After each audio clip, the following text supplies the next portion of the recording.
ओशो संबोधि दिवस पर सभी मित्रों का हार्दिक अभिनंदन, स्वागत और आज के दिन की बहुत बहुत शुभकामनाएं।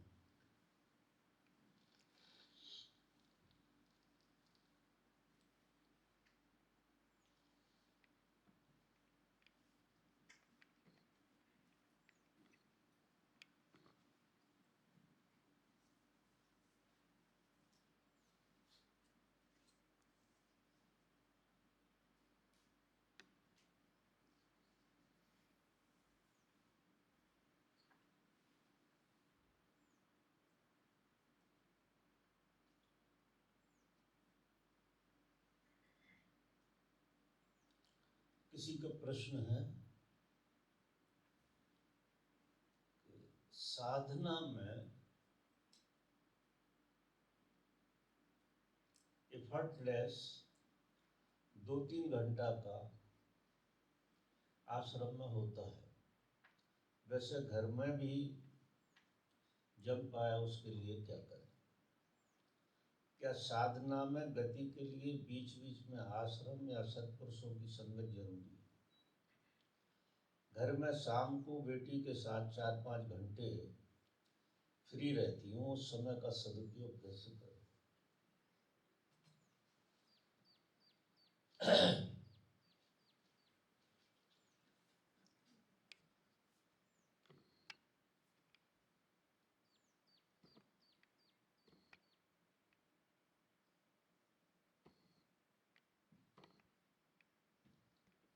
ये प्रश्न सभी साधकों के मन में रहा होगा। किसी एक साधक ने इसका प्रश्न बनाया है।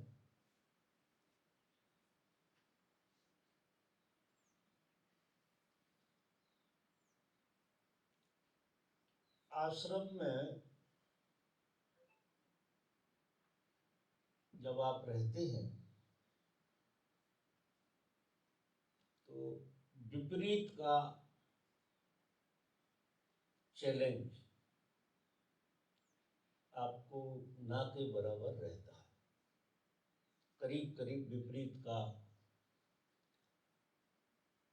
चैलेंज नहीं होता, विपरीत एकदम खड़ा नहीं होता तुम्हारे सामने, तो साधना बड़ी सरलता से होने लगती है। आपको ऐसा लगता है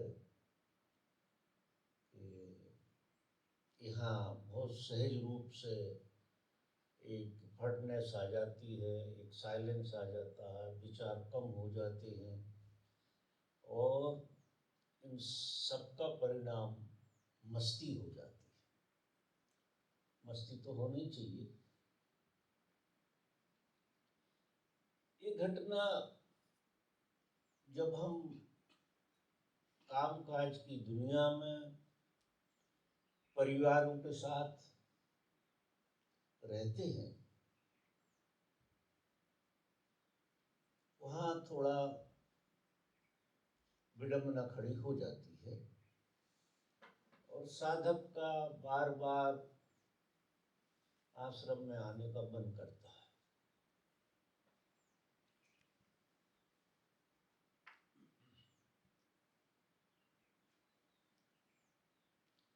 विपरीत को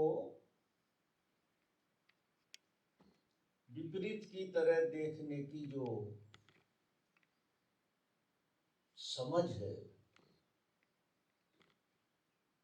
वो हमारी साधना में अवरोध पैदा करती है।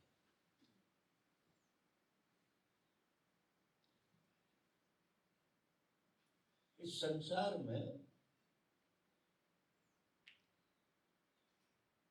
जैसा आप देखते हैं, जैसा आप अनुभव करते हैं, वैसा सत्य नहीं है। अगर सत्य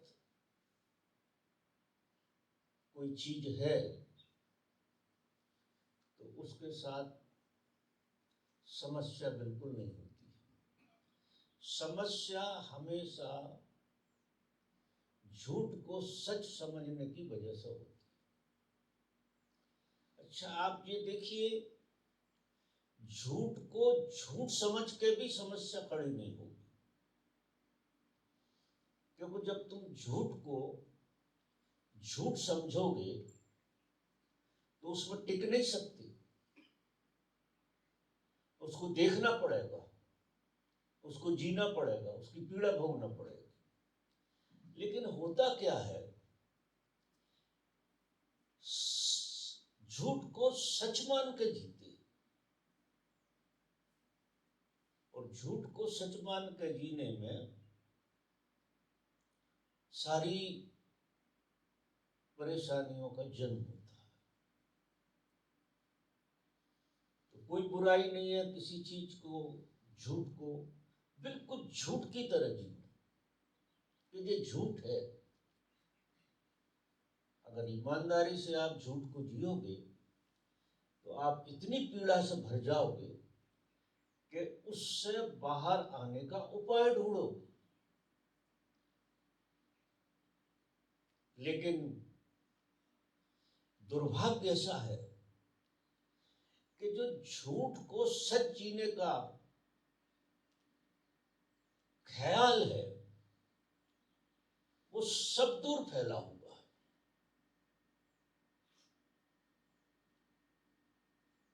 उसके लिए बल मिल जाता क्योंकि वो सब दूर फैला है।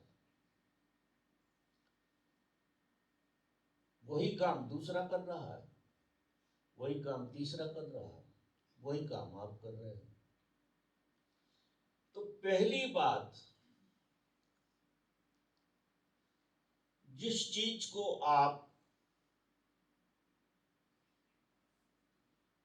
परेशानी समझते हैं और जिस दुविधा के कारण, असुविधा के कारण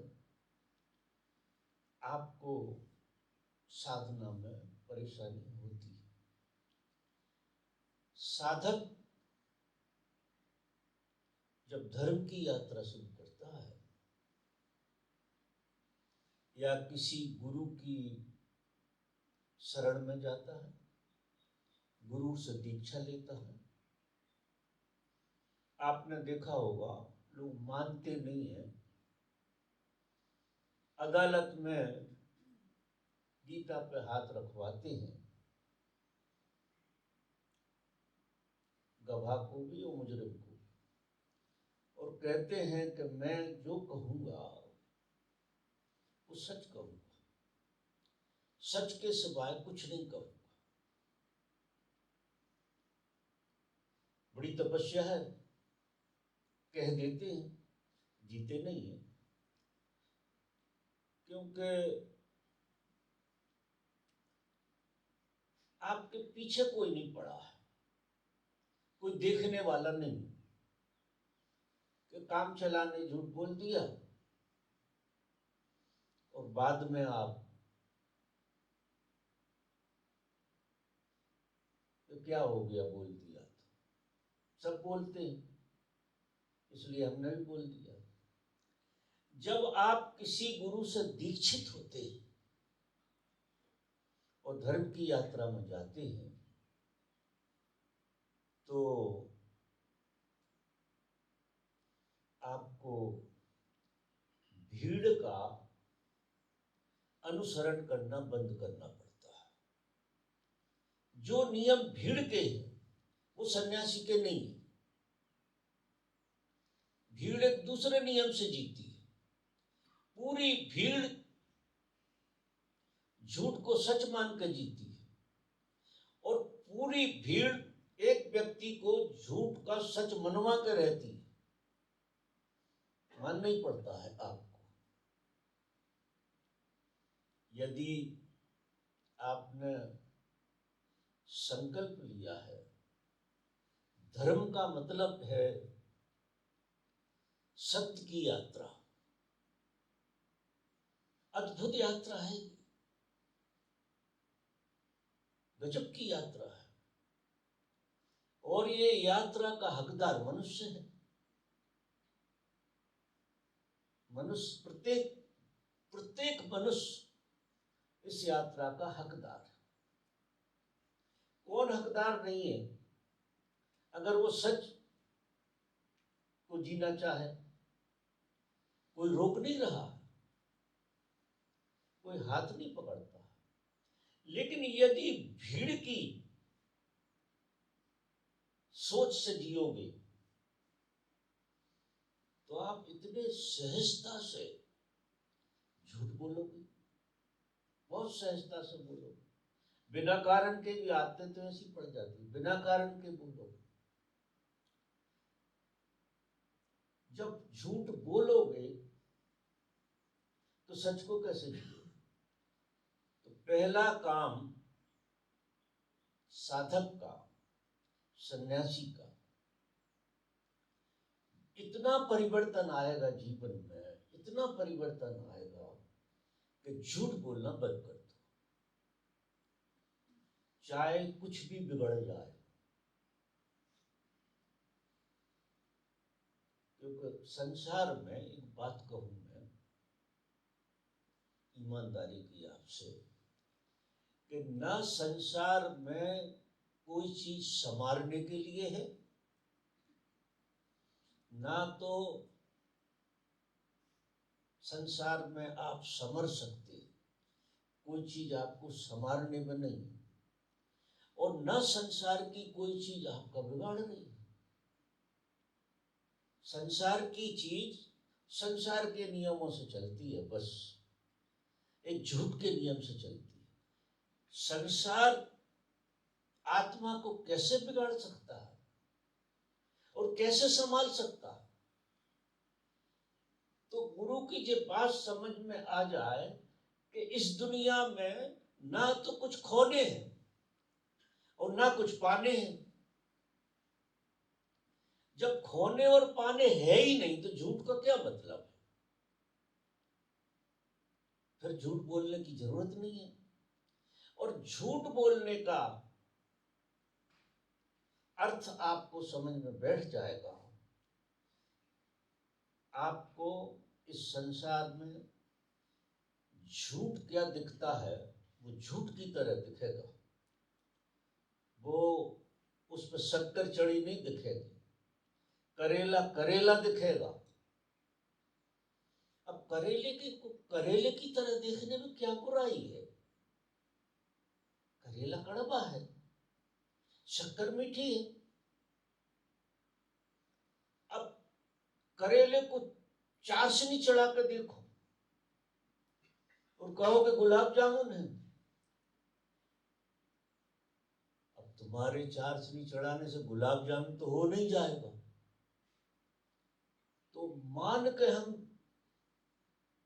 जीते हैं कि गुलाब जामुन है, और जब खाते हैं ऊपर ऊपर से तो लगता है कि बड़ा मीठा है, और जैसे ही जरा और अंदर घुसते हैं तो आपको पता लग जाता है कि जो कड़वा है।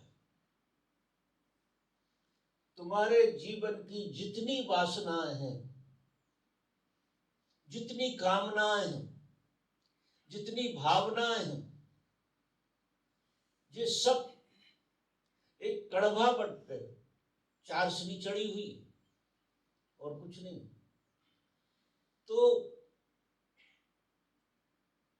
उसको उघाड़ लो, खाके देख लो अच्छी तरह से। उसको कहते हैं कि भागना नहीं, इस संसार को जी के देखो। अगर इससे मुक्त होना है तो आप इसे जी के देखो, फेस करो, लेकिन इस तरह से मत जियो कि करेले को मीठा समझ के मत जियो। करेला मीठा हो नहीं सकता है, क्योंकि हर चीज अपने स्वभाव से बनी है। झूठ का स्वभाव है पीड़ा देना। जब तुम किसी चीज को, झूठ को सच की तरह जीते हो, तो शुरुआत में तो वो ऐसा लगता है कि काम चल गया अपना, अपन बड़े चतुर निकले, अपना काम चला लिया, लेकिन तुम्हें पता नहीं है तुम खो क्या देते हो। मेरा निवेदन ये है कि आदमी चोरी करता है और भी सब उल्टे सीधे काम करता है और बच भी जाता है, झूठ बोलता है और बच भी जाता है। लेकिन तुम सन्यासी हो, बोलो झूठ, होश पूर्वक बोलो झूठ, तुम्हें पता लग जाएगा कि तुमने तुम्हारी आत्मा में कंपन पैदा कर दिया। क्योंकि किसी आदमी के स्वभाव में बुरा करने का, उसके अस्तित्व का हिस्सा नहीं होता है। बुरा कोई कौन करना चाहेगा? कोई नहीं करना चाहता, और करता है। मजा देखो, करता है। क्यों करता है? कि भीड़ के नियम को जीता है। कि भीड़ भी तो ऐसे ही कर रही है, हमारे बाप भी ऐसे ही कर रहे थे, और हमारे रिश्तेदार भी सब ऐसे ही करते, तो हमें करने में क्या बुराई? तो वो बल मिलता है। लेकिन आप खो क्या देते हैं इसका पता तो आपको ही भोगना पड़ेगा, कोई रिश्तेदार काम में नहीं आएगा। जब आप झूठ बोलते हैं, धोखा देते हैं, आपकी आत्मा कब जाती है। आप संभाल लेते हैं अपने को। ऐसा आदमी ढूंढना मुश्किल है जो गलत काम करो कपे नहीं। मैं मान ही नहीं सकता हूं। एक बार तुम्हारी आत्मा मना करती है, ये गलत हो रहा है, क्योंकि ऐसा नहीं है। मनुष्य के साथ यही तो अद्भुत घटा है। जब हम मनुष्य हुए तो परमात्मा ने हमारे अंदर विवेक डाल दिया, और विवेक जो है हर आदमी जानता है कि बुरा क्या है और सही क्या है। एक आदमी ऐसा नहीं है जो ये ना जाने कि बुरा क्या है और भला क्या है। इंडिविजुअल वो जानता है खुद, लेकिन वो इसके बावजूद करता है। उसका कारण चाहता तो कोई भी नहीं है। लेकिन क्या होता है कि जो आपकी आदतें होती हैं, जो व्यक्ति आदत से जुड़ा है, बेहोशी से जुड़ा है, उसको गलत करने के लिए, गलत समझने के लिए प्रकृति का फोर्स काम करता है। मैं आदमी को बहुत असहाय पाता हूं। निश्चित ही आदमी बहुत असहाय है, और आदमी जैसा जी रहा है ऐसा वो जीना नहीं चाहता, और पीड़ा उसकी ये है कि वो इसके बावजूद जी रहा है। उसका जो बहुत गहरा कारण वो ये है कि तुम अगर बेहोशी को जी रहे हो तो बेहोशी में प्रकृति तुमसे गलत काम करवाएगी। क्यों करवाएगी गलत काम? गलत काम करोगे तो पीड़ा होगी। कोई भी गलत काम करोगे तो पीड़ा होगी, और न चाहते हुए कर रहे हो, क्योंकि प्रकृति एक खेल खेलती है सबके साथ कि वो फोर्स प्रकृति का आपसे गलत काम करवाता है। तो आप ये मान कर चलते हो कि मेरे तो हाथ में ही नहीं था, मेरा भाव भी नहीं था और मैंने थप्पड़ मार दी, मेरा बिल्कुल भाव नहीं था। अब उस बात को आप समझ नहीं पाते तो कैसे आपने थप्पड़ मार दी। ये प्रकृति का फोर्स है जो हमारी बेहोशी का परिणाम। हम अगर बेहोश होंगे तो प्रकृति जो कराना चाहेगी वो करा लेगी तुमसे, तुम्हारे हाथ में कुछ नहीं। देख, कौन आदमी अपने हाथों से कांटे बोता है? कोई नहीं बो सकता, क्योंकि तुम्हारे अंदर आत्मा बैठी है। ये प्रकृति चाल क्यों करती है? तुम उसकी वजह से दुखी हो जाओ और इतने दुखी हो जाओ कि तुम्हें जागना पड़े। उस दुख के तुम्हें बाहर जाने का मन हो जाए, असहनीय हो जाए तुम्हारा दुख। तो मनुष्य जैसा है वैसा धीरे धीरे धीरे धीरे असहनीय दुख की तरफ जा रहा है। एक उम्र के बाद हाथ में कुछ नहीं रहेगा और प्रकृति का फोर्स जीत जाएगा। वो क्या करेगा? आपको अगले जन्म में धक्का मार देगा। तो उपाय जो है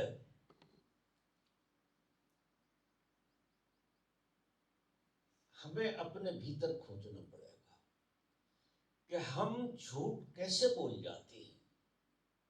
ये जब गुरु से दीक्षा ले ली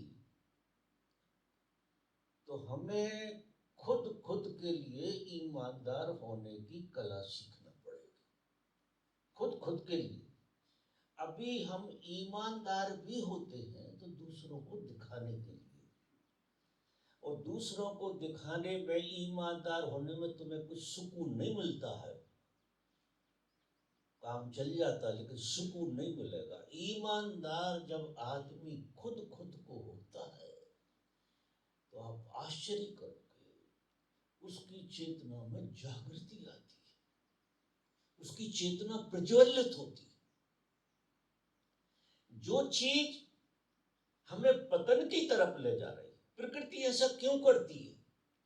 प्रकृति या कोई मजा आ रहा है कि पतन की तरफ ले जाए, लेकिन प्रकृति इसलिए ले जा रही है कि इसी रास्ते से तुम्हारा निदान निकलेगा। अगर तुम ईमानदार हो जाओ और होश पूर्वक उस घटना को देखो तो जो तुम्हारा स्वभाव है वो तुम्हारा स्वभाव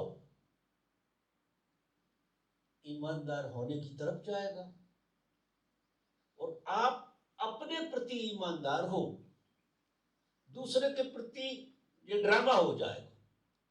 हम सब दूसरों के प्रति बड़े ईमानदार बनने की कोशिश करते हैं, उससे कोई रिजल्ट नहीं निकलता है। हाँ, एक बात है कि 4-6 जने आपको ऐसा कहने लगे बड़ा ईमानदार आदमी है भाई, बड़ा भला आदमी, ये सब फालतू की बातें हैं, ये सब इधर के इधर रह जाएगा।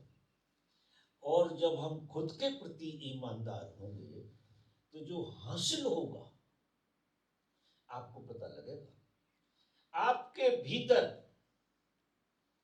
आपकी चेतना जब प्रज्वलित होती है, क्योंकि आप सत्य को जीते हैं। ऐसे महापुरुष रहे हैं कि बड़ी बड़ी अड़चनें रही लेकिन उन्होंने सत्य का साथ नहीं छोड़ा और चेतना इतनी प्रज्वलित हो गई कि आज हम उनके गीत गाते हैं। और ये झूठ का खेल खेलते खेलते हमारे बाप मर गए कोई नहीं जानता, बाप के बाप मर गए कोई नहीं जानता, और हम भी मर जाएंगे कोई नहीं जानेगा। कौन समझेगा? तुम इस जगत को दे के क्या जाओगे? और तुम बने काय के लिए? तुम इस जगत को कुछ श्रेष्ठतम उभाड़ कर दे जाओ तुम्हारे भीतर से। तुम्हारे भीतर से श्रेष्ठतम तड़प रहा है और वही पीड़ा है तुम्हारी। तुम्हारे पास धन नहीं है, तुम्हारे पास संतान नहीं है, तुम्हारे पास सुविधाएं नहीं है, ये पीड़ा नहीं है, ये तो भ्रमणाएं हैं। पीड़ा इस बात की है कि तुम जो देना चाहते थे इस जगत को, जिस वजह से तुम्हारा जन्म हुआ था, वो नहीं दे पाए। और तुमने क्या दिया जो तुम्हारे बाप ने दिया? बाप ने तुम्हें एक झूठ दी, एक झूठा नाम दिया, वही तुमने परोस दिया तुम्हारे बेटों में। बाप ने भी समझा दिया था कि बेटा बहुत संभाल कर रहना, दुनिया में होशियारी से चलना। जिंदगी जी लिए, मट्टी में मिल गए, पिताजी मिल गए, हम भी मिल जाएंगे और हमारी संतान भी मिल जाएगी, कहीं कुछ नहीं होने वाला। जब तक आप इस पृथ्वी को कुछ ऐसा ना दे के जाएं जिसका नाम आनंद है, सत्य है और प्रेम है। सत्य और आनंद की आपको कम जरूरत है, लेकिन प्रेम की तो जरूरत है निश्चित ही। प्रेम की तो प्यास सबके लिए है। तो मेरा निवेदन क्या है कि अगर तुमने झूठ को झूठ की तरह देखना शुरू कर दिया तो क्या हो जाएगा कि वो करेले के ऊपर से जो चाशनी लगी थी वो हट जाएगी, और फिर दोबारा से करेला क्यों खाओगे मीठे के चक्कर में? क्योंकि तुम्हारी आंख इतनी साफ हो जाएगी जब तुम सत्य की तरह जियोगे कि तुम्हें करेले पे जो चाशनी दिखाई दे रही थी वो दिखाई देना बंद हो जाएगी। अब किसी ने कुछ कहा नहीं, कुछ रोका नहीं, लेकिन आपको दिखाई देना, क्योंकि आपके अंदर सत्य का अवतरण हो रहा है, तो सत्य दिखाई देना शुरू हो जाएगा और आप हाथ भी नहीं लगाओगे करेले से, आपको जरूरत ही नहीं। तो ये समस्त तरह की जो वासनाएं हैं, समस्त तरह की कामनाएं हैं, ये सारी की सारी चीजें ये ऊपर से मीठी होती हैं, ऊपर से तो ऐसी लगती हैं कि इनके बगैर तो हम जी नहीं सकते, और तुम्हारी आत्मा का हनन हो जाता है। तो क्या होता है कि जिस चिंगारी को प्रज्वलित करके तुम प्रकाश में कन्वर्ट करना चाहते थे, वो ज्यों की त्यों जैसी आई थी वैसी की वैसी मर जाती। मनुष्य जो है जैसा है, मैं आपको एक बात कहूं,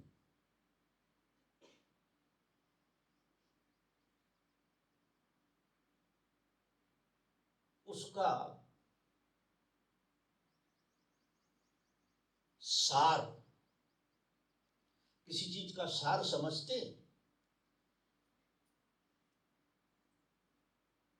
असार और सार समझते? सार शब्द को, जो आपकी निजता है, जो आपका स्वभाव है, जो सार है,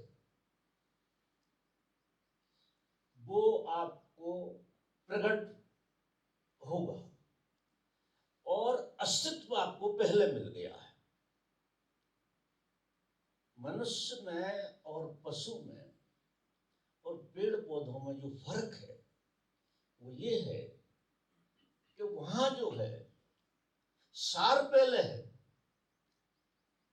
और अस्तित्व बाद में प्रकट होता है।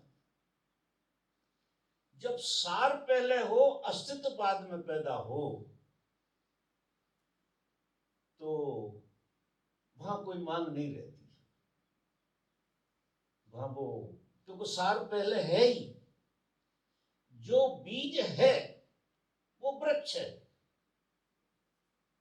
तो सार पहले है और अस्तित्व उसका बाद में प्रकट हुआ है। मनुष्य के साथ क्या घटा है? अस्तित्व पहले आ गया, वो सार छुपा है। उल्टा है, मनुष्य अस्तित्व पहले है और सार जो है इस प्रकृति का अतिक्रमण करके पैदा होगा। क्योंकि अगर प्रकृति के नियम से आप जियोगे तो आपके अंदर सार पैदा नहीं होगा। तो मनुष्य को परमात्मा ने अस्तित्व दिया है जिसमें से सार प्रकट हो जाए। तो अस्तित्व किस तरह से है? एक धधकती हुई आग आपके भीतर है, आपको पता नहीं। आप एक आग लेकर पैदा हुए हैं, धधकती हुई, और उस आग को आपका अस्तित्व कहते हैं। तो उस आग में समस्त वासनाएं होंगी। तो हर आदमी एक ठंडी आग से जल नहीं रहा। आग बहुत ज्यादा आपको राख नहीं कर दे रही है, लेकिन एक ऐसी आंच, जैसे तुम काम वासना से भरते हो तो क्या जलते नहीं हो? झूठ को जियो क्या जलते नहीं हो? मोह में पड़ते हो क्या जलते नहीं हो? किस बात की पीड़ा है आपको? आपको पीड़ा इस बात की है कि आप एक धधकता हुआ अंगारा है, और ये अंगारा आपका फ्लेम बनना चाहता है, रोशनी बनना चाहता है, जो उसके नियति है। तो अंगारा तो लेके हम पैदा हुए, और अंगारा आपको रोज ताप दे रहा है। तो आदमी को लगता है मैं इस वजह से दुखी हूं, मैं उस वजह से दुखी हूं। तुम किसी वजह से दुखी नहीं हो। तुम्हारी वजह यह है कि जो तुम हो सकते हो उसकी तरफ तुम्हारा ध्यान ही नहीं। जो अंगारा है उस अंगारे की लपट बन जाए। अब जब वो लपट बनेगी तो लपट में क्या होगा कि जितनी विजाती चीजें हैं, आपने देखा है होली जलती है, होली इसी का प्रतीक है। होली का जो त्योहार वो इसी का प्रतीक है कि उसमें जो जलता है वो मुक्त हो जाता है, वो सब चीज मुक्त होती चली जाती है और प्रकाश बन जाती है। होली तो मैं उदाहरण के लिए कह रहा हूं। तो आप अंगारे से एक फ्लेम बन जाओगे, और जब आप एक ज्योति बनोगे, ज्योति ताप नहीं देती, प्रकाश देती है, और प्रकाश हमें समझ देता है, और समझ से हमारा जीवन सरल होता है। जिस संभावना उस अंगारे में है कि वो ज्योति बन जाए, और अगर वो ज्योति नहीं बनी, ऐसे ही मर गए, उस अंगारे को लेकर पैदा हुए थे, समस्त कामनाएं भावनाएं वासनाओं को लेकर पैदा हुए, वे उस अंगारे से के तपस से तपा रही हैं आपको लिए। तो हर आदमी थक रहा है, चाहे वो कुछ भी पा रहा हो, कुछ भी खो रहा हो, लेकिन थक तो रहा है, धीरे धीरे बूढ़ा हो रहा है। अब मजा ये देखो कि आदमी धीरे धीरे जवान होने के लिए है। अदर वे राउंड, आपकी अगर उम्र बढ़ रही है तो उसके साथ आपकी लो बढ़ना चाहिए प्रकाश की। आपकी चेतना की लो जैसे जैसे बढ़ेगी, आपका प्रकाश फैलेगा, और आपका प्रकाश जहां जहां गिरेगा वह उत्सव तैयार हो जाएगा। जैसे ओशो की देशना है, और आज आप लोग कैसे नाच रहे थे? ऐसे नाच सकते हो घर में इतनी मस्ती से? कौन सा प्रकाश था जो आपको नचा रहा था? आपने गौर नहीं किया शायद कि कोई प्रकाश में हम उन्मुक्त हो गए नाचने के लिए, हमारे हाथ में नहीं रहा, क्योंकि वो प्रकाश इतना अद्भुत, और जब उस प्रकाश से लोग आनंदित होते हैं तो जहां से वो प्रकाश आता है वहां एक धन्यता उपजती है कि हे ईश्वर, तूने क्या नियति पूरी की है, अद्भुत खेल हुआ है। तो ऐसा धन्यवाद पैदा जब जीवन में होता है, उसका नाम समाधि है, उसका नाम बुद्धत्व है। और ऐसे हमारे सदगुरु रहे हैं, जितने महापुरुष हैं, आज तक इतिहास उन्हें जानता है, वो मिटे नहीं। किस कारण से? कि वो प्रकाश बन के आपके जीवन में उत्सव पैदा कर गए। क्योंकि प्रकाश जब तुम्हें घेरेगा तो अंधेरा कटेगा, और अंधेरा कटेगा तो तुम्हारे अंदर नृत्य फूटेगी, क्योंकि तपना बंद हो गया तुम्हारा। अब अगर ये अंगारे को लेके जी रहे हो तो देखो, ना तो रात को सो सकते ढंग से, तुम्हें सपने भी तपाएंगे, अपने भी तपाएंगे। मजा देखो, यहाँ हर आदमी तपाएगा फिर आपको, क्योंकि आप उस तपन वाली अवस्था में बैठे हुए हैं। आपके पास है क्या? जो आप पे है वही मिल जाता है। अगर आप न तप रहे होते तो कोई तुम्हें तपा देता। तुम्हारे अंदर क्रोध नहीं होता तो कोई क्रोध करा देता। तुम्हारे अंदर काम नहीं है तो कोई की ताकत है कि तुम्हें काम में फंसा दी। जो तुम्हारे पास है उसकी याद कराते हैं लोग, बेचारे करते क्या? लोग जो करते बुरा क्या करते हैं?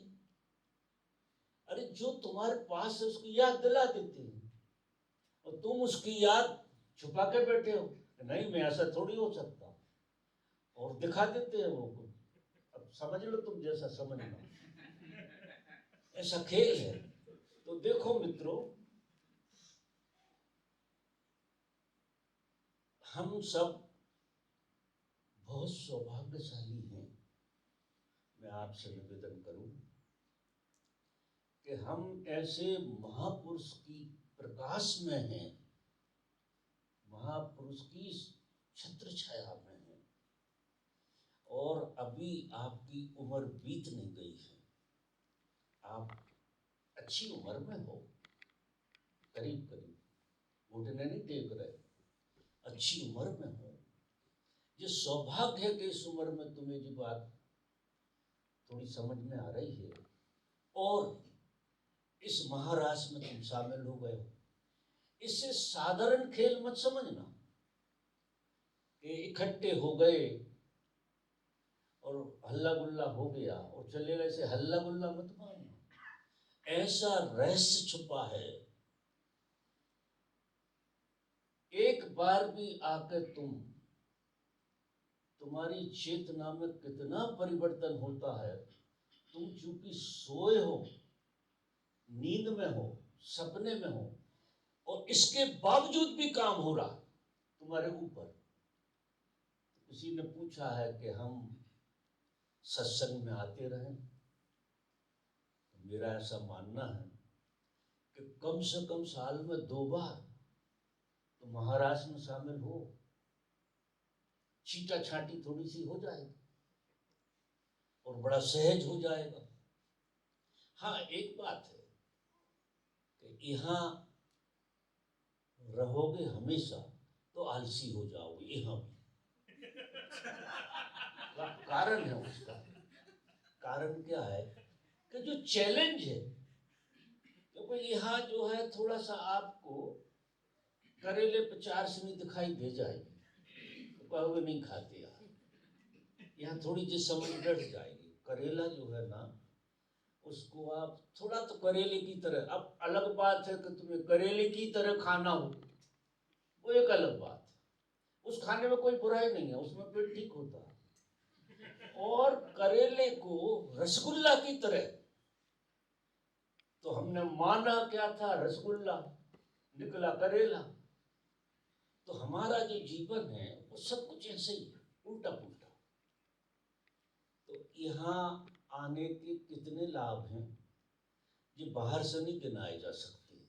इस उत्सव में शामिल होने में क्या परिवर्तन होता है आपको पता नहीं, क्योंकि आप एक जागृत चेतना के सानिध्य में हैं। और वो ऐसा नहीं होता है कि शरीर छोड़ दे, उसका प्रकाश इतना प्रज्वलित हो जाता है कि देखो पूरे विश्व में फैल गया है। और उसके प्रकाश से प्रेरित होकर सारे विश्व से लोग आने लगते हैं। जो दूसरे तरह से जीते हैं वे भी आ जाते हैं, पता नहीं कहाँ कहाँ से लोग आते हैं। तो जब लोग यहाँ आते हैं तो मैं बहुत आनंदित होता हूँ कि इनको वो प्रकाश की तरंग कहीं से मिली होगी, कहीं कुछ छुआ होगा जब तो ये यहाँ गए। ऐसे कैसे आए? तो मैं लोगों से कहता हूँ, हमारे व्यवस्थापकों से, कि अतिथि देवो भव। इस आश्रम में जो प्रवेश करे उसको देवता की तरह मानना, क्योंकि उसे देवता नहीं भेजा है। ऐसे नहीं आ गया कि उठ के चल के आ गया। ऐसे चल के तो कलारी पे जाए, यहाँ काय को आ गया। अगर उसे मस्ती करना है तो कुछ और कामों में करेगा मस्ती, जिसको वो करे। कोई करेले में चारसनी वाला काम करे और फिर रोता हुआ है, पिटता हुआ आता है, जाता है हंसता हुआ कलारी और आता है पिटा पिटाया। ऐसी हालत होती है, क्योंकि फिर बाद में तो करेले ही लगेगा ना, सारा खेल समझ में आ जाएगा। तो मेरी बात समझ में आई आपको? मैं निवेदन ये कर रहा हूं कि हमें जिस तरह से पीड़ा हो रही है जीवन में, किसी और के कारण नहीं हो रही। हमारी तपस हमको प्राण खा रही है। और वो तपस कहती है कि मुझे मुक्त करो, फिल्म बनाओ, तुम रोशनी बनो। तुम अंगारे बनकर बैठे हो और मामला रोशनी बनकर साफ होएगा, ये अंगारे बनकर नहीं होगा। अंगारे में थोड़ा बहुत तुम डालते रहो तो अंगारा अंगारा ही रहेगा। लेकिन अगर तुम्हें ये सूत्र समझ में आ, जैसे मैंने कहा कि कसम खा लो, जैसे गीता की खाई, सन्यासी झूठ नहीं बोले। पीड़ा होगी, चैलेंज सामने आएगा, परेशानियां होगी, लेकिन ठीक है, देख लेंगे जो भी होगा। देखो वो परम सूत्र अगर आपको याद है कि संसार में ना तो कुछ खोने हैं और ना कुछ पाने, ये आप लिख लो। क्योंकि जो खो जाए वो तुम्हारा कैसे हो सकता, और जो तुम बाहर से पा रहे हो वो तुम्हारा कैसे हो सकता। तुम्हारा तो वही होगा जो तुमसे पैदा होगा, और तुमसे तो तुम ही पैदा हो सकते हो। तुम अंगारे की तरह हो, तुम रोशनी हो सकते हो। ये तुम्हारा स्वभाव है रोशनी होने का। संबोधि का मतलब ही ये कि कोई व्यक्ति पूरी रोशनी हो गया और फिर वो रोशनी दूसरों को जीने नहीं देती, बेहोशी की तरह, बेहोशी की तरह नहीं जीने देती। तो क्या होता है, सन्यासी कहते हैं मेरे से कि संसारी लोग हमें ज्यादा सुखी दिखते हैं, हमारी हालत बहुत खराब, हम बहुत दुखी हैं। और संसार में क्योंकि पूरी बेहोशी को जीते तो दिखते हैं, क्योंकि उनने करेले को सीधा ही खा लेते हैं, फिर पेट में जो भी हो वो चबाते भी नहीं है कि चबा लेंगे तो राज खुल जाएगा कि करेला है, तो गुलाब जामुन समझ के खा लेते हैं। और बाद में उन्हें तकलीफ होती है, इसलिए वे बड़े मजे में करते हैं कि अरे वाह, वासनाओं में तो बड़ा मजा है। सीधी खा ली उनने, और बाद में पता लगता है जब जैसे जैसे उम्र ढलती है, जल जल के हड्डियां खाक हो जाती हैं और इतनी बुरी हालत होती है बुढ़ापे में। आप अपने पूर्वजों की देख लेना। मेरे एक काका थे, मुझे शिक्षा दे रहे थे, तो मैंने कहा काका मैं एक बात जरूर कहूँगा आपसे। जब मैं ओशो की इसमें आ गया था तो मुझे बड़ी शिक्षा दे रहे, तो क्या कर लिया जी। मैंने उनसे कहा कि अगर मुझे तुम जैसा जीना पड़े तो मैं आज ही सुसाइड कर लूंगा।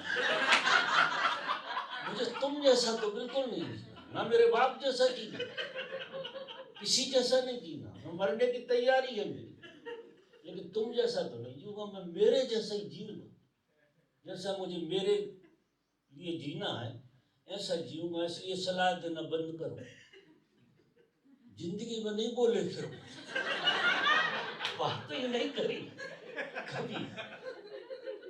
अच्छा मजा देखो कि देख भी रहे हैं लोग, देख भी रहे हैं कि एक आदमी इतना मस्ती से कैसे रहता है, इतना मजा कैसे आता है। जब ओशो की दुनिया में आना हुआ, भर जवानी में आना हो गया, 28 साल की उम्र में भर जवानी में ओशो मिल गए, भाग खुल गए। और जो ध्यान धारणा साधना बनी और उसने जो मस्ती करी, तो मैं जिस डिपार्टमेंट में काम करता था सब ईर्ष्या करने लगे, यार हम तो रो रो के जी रहे हैं और तुम जो है ढपला बजवा कर नाचते रहते। 2-3 अधिकारी मेरे साथ हो गए, यार भाड़े में गया अधिकारी, हम आप क्या करते हो वो बताओ। और वो हमारे साथ हू करने लगा। तो उससे क्या हुआ, हमारा काम सरल हो गया। उनमें हमारे बॉस जैसे भी थे जो हमें ऑर्डर करते थे, ये काम करना वो काम करना, और वो हम वो सबको धन्यवाद। गजब है भाई, क्या संभालते हैं गुरु। जब हम ईमानदार हो जाएं अपने प्रति, दूसरों के प्रति नहीं अपने प्रति, और हमारी ईमानदारी से साधना चले तो परिणाम देखो कैसे आते हैं। जो तुम मर जाओ व्यवस्थाएं कर कर, वो नहीं हो सकता है जो कुदरती होने लगता है। कुदरत, जो कुदरत तुम्हें फोर्स करके नीचे गिरा रही थी, वासना में डाल रही थी, वो सिर्फ इसलिए डालती है कि उसकी पीड़ा जान के तुम पीड़ा से बाहर आने का उपाय खोजो। तो जब तुम उपाय खोजोगे तो वो मेरी अंगारे वाली बात याद आ जाएगी तुम्हें कि हम किसी के कारण नहीं जल। अब देखो सपने में तो कोई नहीं होता, और सपने में तुम ऐसे खराब खराब सपने देखते हो कि कब जाते हो उठते हो, जब वहां तो कोई व्यक्ति नहीं है, फिर भी सपने में तुम्हारे प्राण निकले जा रहे हैं, दौड़ रहे हो, भाग रहे हो, कुत्ता पीछे पड़ा है, शेर पीछे पड़ा, पता नहीं क्या क्या हो जाता है सपने में, और तुम परेशान हो जाते। वहां कौन जला रहा आपको, और जब आपकी नींद खुलती तो छाती हिलती रहती, ऐसी हालत हो जाती। इसका मतलब यह है कि कोई कार्य कारण बाहर नहीं है, तुम्हारा अंगारा जो भीतर पड़ा है, जो अस्तित्व तुम्हारा भीतर पड़ा, वो सार होना चाहता, प्रकाश होना चाहता।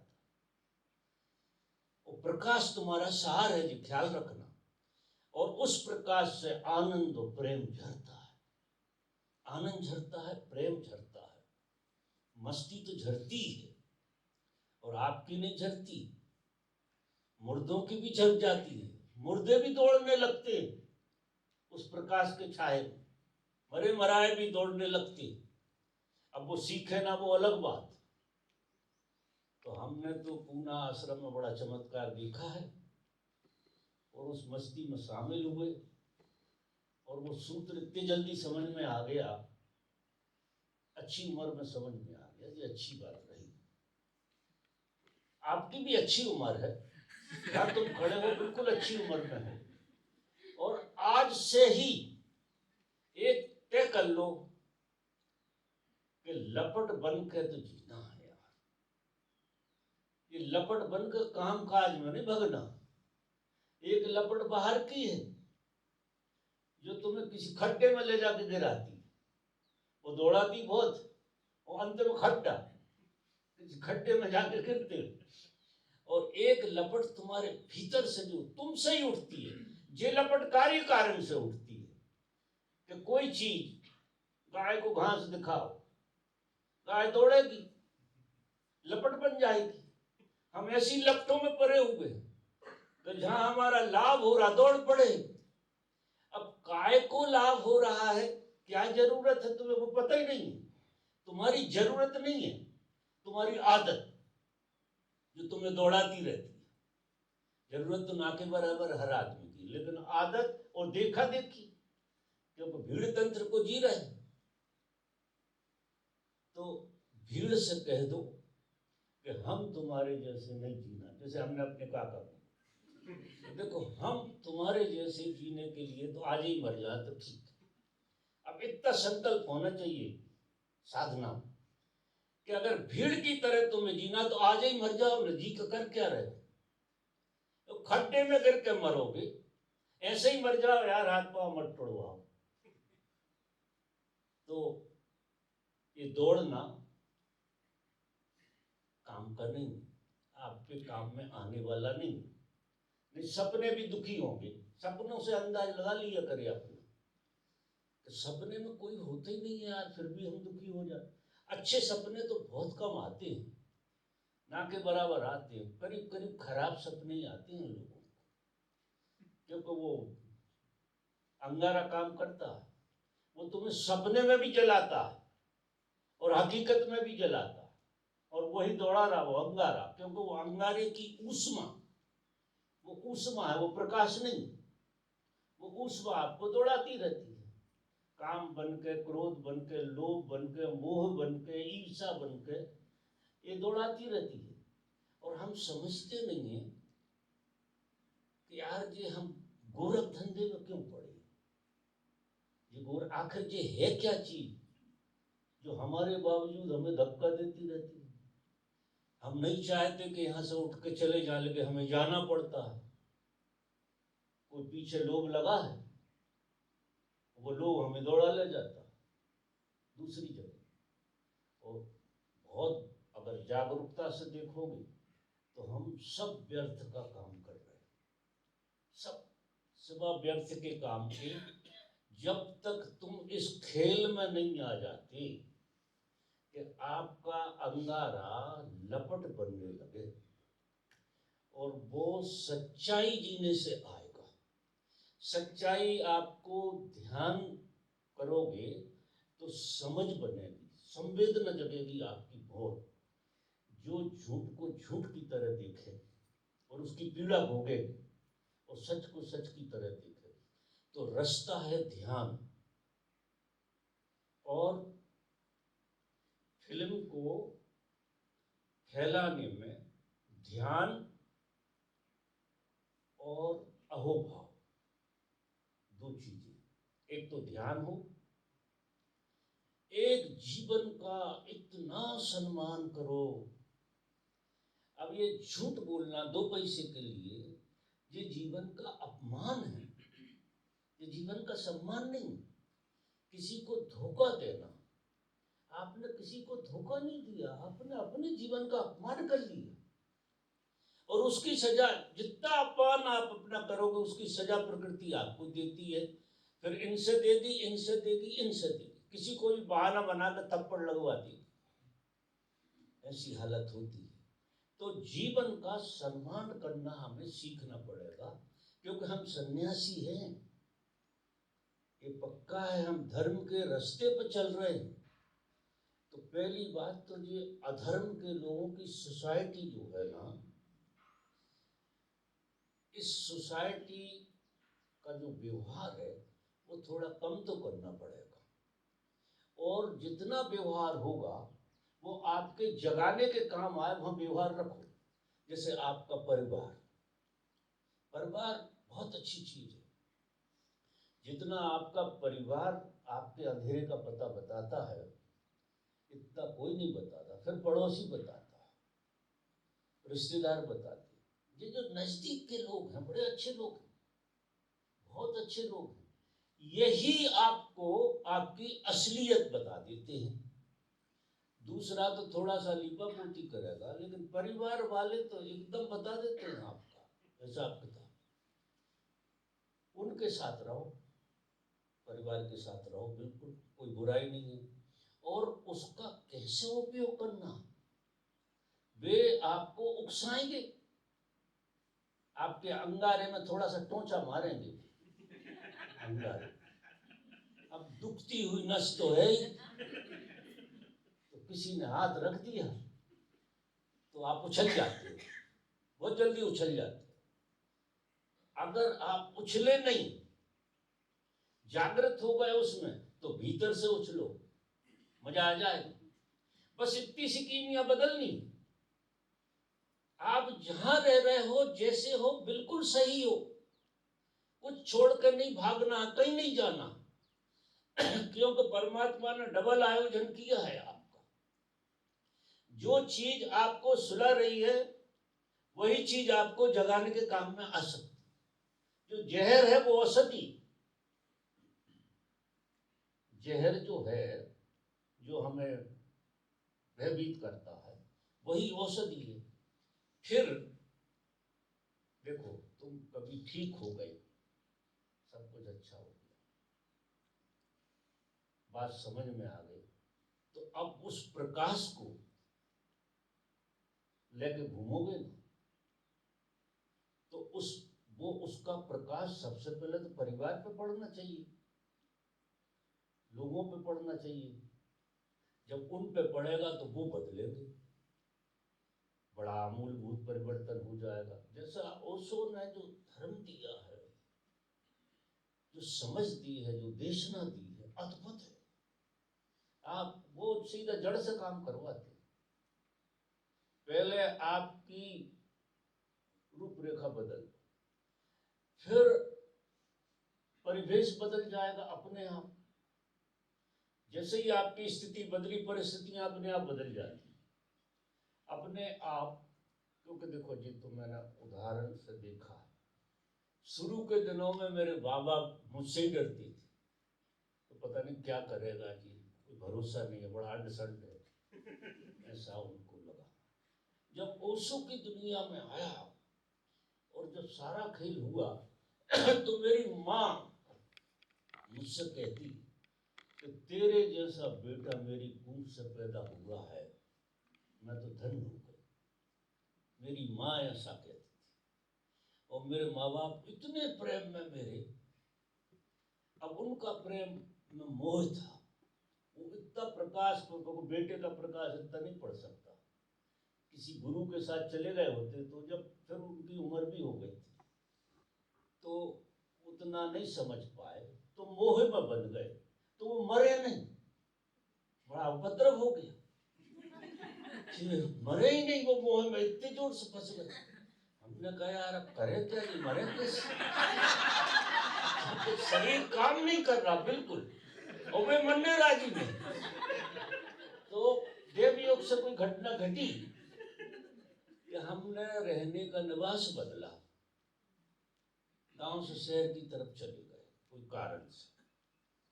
और जैसे हम शहर गए, तो पिताजी कहने लगे कहाँ जा रहे हो? उनका उधर जा रहे, कि हमें ले चलो।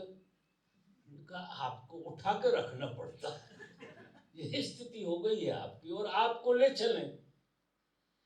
तो हमने आश्वासन दिया उनका, बाद में ले चलेंगे, जब पहले हम जमा लें वहां शहर में, फिर आपको ले जाएंगे कहीं। अरे यार कि तुम झूठ बोल रहे हो, हमसे वो ईमानदारी। अच्छा मजा देखो, इस शनिवार को बात हुई, हम चले गए, अगले शनिवार खेल हो गई। अब वो मोह पकड़े हुए थे, मोह ने उनको जिंदा रखा। तो प्रेम से, हमने तो प्रेम से शुरू करी थी, लेकिन सामने वाले ने मोह से पकड़ ली। तो चलो मोह भी सही, लेकिन वो भी काम आ गया। तो फिर जल्दी शरीर ऐसी माँ थी, थोड़े दिन बाद वो भी कर लगी, यार हम ये क्या कर रहे, तुम तो चले गए, हम कहाँ रहे, जबकि गांव में सब सुविधाएं हैं। नहीं, कहीं तुम हमें छोड़ कर चले गए, और वो भी चली गई, दोनों का काम हो गया। तो ये जो है परिवार बुरा नहीं होता है, अच्छा होता है, क्योंकि चाहे वो मोह की तरह हो, लेकिन पहले तुम्हारे प्रेम का स्पर्श, क्योंकि उनने तुमसे प्रेम की ही कामना की थी। मोह में तो फंस गए बेचारे। बच्चा पैदा होता तो शुरू में तो प्रेम के कारण ही तो बच्चा पैदा होता है, प्रेम की गठनी में पैदा होता है, और प्रेम के जीने के लिए होता है। बाद डर घुस जाता है कि जी खो ना जाए, तो मोह पैदा हो जाता है। ऐसा तो हमारे माँ बाप को लगे कि हमें छोड़ ना दें, ऐसा लगे, और हमने छोड़ा और खेल खत्म हो गया।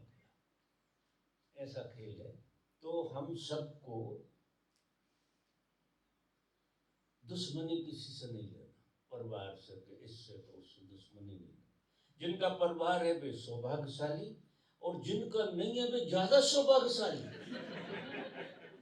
मैं आपको बात बताऊं, परिवार है वे सौभाग्यशाली, जिनका नहीं है वे तो गजब के सौभाग्यशाली, क्योंकि वो इतना बड़ा नाटक नहीं होगा। और जब फिल्म जगेगी तो परिवार तो बनेगा ही तुम्हारा, लेकिन वो परिवार जो बनता है वो प्रकाश में बनेगा। और ये माँ बाप का, भाई बहन का जो परिवार बनता है ये अंधेरे का है। ये हमारे सारे रिश्ते अंधेरे से हुए, और ये जो रिश्ता है जहां हम बैठे हैं ये प्रकाश का रिश्ता है, और ये अद्भुत रिश्ता है। इसलिए संघ का, गुरु भाइयों का जितना मूल है इतना किसी का मूल नहीं। गुरु भाई आपके बड़े सहयोगी, अगर वे आपको गाली दे रहे हैं तो आपकी ऊर्जा को जगा रहे हैं कि रूपांतरित हो जाए, क्योंकि पीछे गुरु काम कर रहा हूं। एक तरफ प्रकृति काम कर रही है कि तुम्हें धक्के मार रही है, और पीछे गुरु की समझ कि उस ऊर्जा का तुम रूपांतरण कर लो। तुम सामने वाले ने क्या कहा वो मत देखो, लेकिन सामने वाले ने अपना काम कर दिया, वो चला गया। लेकिन जो तुम्हारे अंदर आग जली, वो अंगारे में से कुछ अंगारा जो है वो फिल्म बनना चाहता है और वासना बन जाता है। और अगर जागृति आ गई तो वही क्रोध, उसी की ऊर्जा अगर आपने जागृति से देख ली तो फिल्म बन जाएगी। तो जो चीज तुम्हें दुख दे रही थी वही चीज तुम्हें सुख दे रही। आप देखो भगवान ने क्या आयोजन किया है आपके भीतर दोनों चीजों का।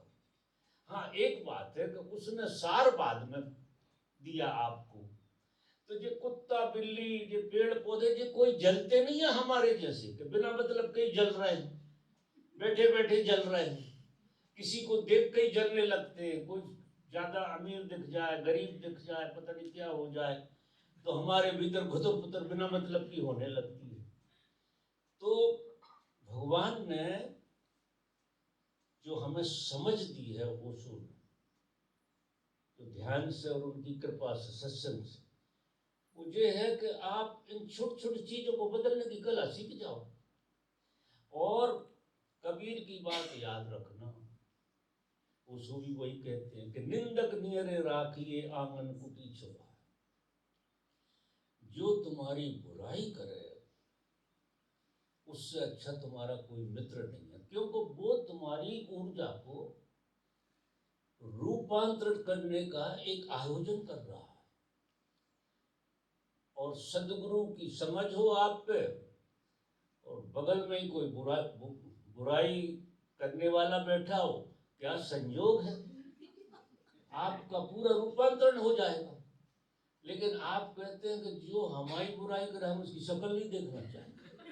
अरे उसके पैर छूना चाहिए, उसने रूपांतरण का मौका दिया, तुमने खो दिया, ऐसे खोते ही चले जा रहे हो।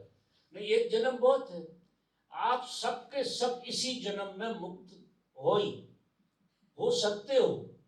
कला सीख लो जीवन को जीने की। बस देखो, ये अकेले आशीर्वाद से काम नहीं होता। लोग आते बाबा के आशीर्वाद मिल जाएंगे काम हो जाए, ऐसे नहीं होता कुनकुना काम। क्योंकि सार तो पैदा ही करना पड़ा। अगर मेरे करने से हो जाए तो मतलब ही क्या निकला, क्योंकि रूपांतरण तो तुम्हारा होना है। तुम अंगारे की तरह हो और फिल्म की तरह तुम्हें होना, उसमें मैं क्या कर सकता हूँ, समझ दे सकता हूँ, मैं छेड़ूंगा थोड़ी। हाँ, वे पड़ोसी छेड़ते हैं, गाली देते, वे बहुत अच्छे ढंग से छेड़ते हैं, तो मुझसे ज्यादा काम वे ज्यादा कर रहे हैं, इसलिए मैं कहता हूं घरों में रहो। मैं तो तुम्हें एक समझ दे देता हूं बस, लेकिन खेल वहां से चलेगा, फिर संभाल मैं लूंगा, शुरू करना संभाल मैं लूंगा, लेकिन उसे मुक्त करना और धन्यवाद देना। कभी अच्छा दिल करे तो पैर छू लेना, कृपा है तुम्हारी। कोई छुड़ा ले जाए ना कुछ, घड़ी छुड़ा लेगा। अब क्या होगा, भीतर घड़ी छुड़ाई है उसने, भीतर क्या होगा आपके, बस बोध पूर्वक देखो। घड़ी से क्या आत्मा चली गई, क्या हो गया। घड़ी थी लोहा लंगड़ की, और जब तक अपने हाथ में है तो अपनी मानो, अपने हाथ में नहीं है तो जिसके में है उसकी हो गई। उसमें बुराई क्या है, उसने मेहनत कितनी करी, उसने क्या खोया, घड़ी चुराई और आत्मा खोई। और हमने अगर घड़ी बचाने में उसे मार लगाई तो घड़ी बचाई और आत्मा खोई। ऐसा खेल कर रहे हैं, जरा अंदाज लगाओ हम क्या कह रहे हैं। तो मित्रों, हम सबको जीवन को एक दिशा तो देते हैं। आज मैं जो संबोधि दिवस पे जो बातें इसलिए कर रहा हूं कि आज बड़ा पवित्र दिन है, बहुत पवित्र, और भगवान ने वो पवित्रता तुम में आज बिखेरी है, तो मेरी बात तुम सुन सकते हो, इसलिए मैंने ये बातें उठाई। तो मेरे ख्याल से आज के लिए तो शायद यही ठीक है। मैं विदा लूंगा आपसे, जो कभी नहीं लूंगा, क्योंकि मैं भी आपका उतना ही पीछा करूंगा जितनी वासनाएं आपका पीछा। तो उनसे मेरी दोस्ती है कि उनसे मैं तुम्हें रूपांतरित कर सकता हूँ, इसलिए खुली छूट भी देता हूँ कि करेले को सीधा खा जाओ, शक्कर मत मानो, वो इतनी कड़वाहट देगा तो भभक जाओगे। बहुत बहुत धन्यवाद आप सबके लिए।